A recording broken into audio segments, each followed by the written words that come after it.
Hey hockey fans, welcome into another segment of Matchup Previews. I'm Pat Strong, joined by the voice himself, Rhett McGibbon, and today we're going to talk about the Flames as they're about to do battle with rival Stony Brook Seawolves. But before we get into that, Rhett, let's go back and talk a little bit about the Flames matchup with the Adrian Bulldogs. They went up to Michigan taking on number one, and unfortunately didn't have the outcome that they were hoping for, dropping both to the Bulldogs. But a lot of optimism still in the room as the team believes that they are able to hang with this team and also feel like they're still fitting to be a number 5 team in the country. Yeah, Adrian, number 1 team in the nation, like we said, also defending national champion. So you're basically measuring yourself in that weekend against the league's elite, the elite team in the ACHA. So great showing by them in the sense that they were able to stick with them for some time. Yeah, it sucks to lose 2 games, but at the same time, you kind of get an idea of where you're at in the league and where you need to improve. I think the Flames are able to do that. And then you play Adrian again later in the year, right? They come here to the old LIC and get some home cooking. So I think the Flames will take what they've learned, establish that into their game plan moving forward, and then it'll be interesting to see the rematch coming up here in a couple months. And talking about establishing themselves, the Flames are hoping to be able to establish themselves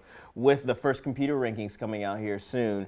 And right now they're in the top 5. But do you feel like a loss like that, especially on the road, will affect them much? Because obviously they were on the road and it was against the number 1 team, so kind of expect them, unfortunately, not to come away with 2 wins, but you feel like it won't affect them too much. I don't think it'll be too bad. You know, like the first one was fairly handed loss, 8-2, and then moving on, it was a 6-3 defeat. So those goals against, it's not like you're getting shut out both nights 8-0, right? The goal differential isn't going to be that huge in the grand scheme of things. And Adrian, the weight of that game in the computer rankings is pretty heavy. So losing those 2 games, I don't think it's going to affect you overall that much. Sure, you might drop a little bit, but overall, it's not like you're going to get booted out of the top 10 or something like that. And speaking of trying to stay in the top 10, the Flames are also trying to stay atop of the ESCHL boards, and they're going to have to do battle with the team that has a knack for winning the conference with the rival in Stony Brook Seawolves. So talk a little bit better about that matchup, because the Flames haven't been able to win both games against the Seawolves at home in quite some time now.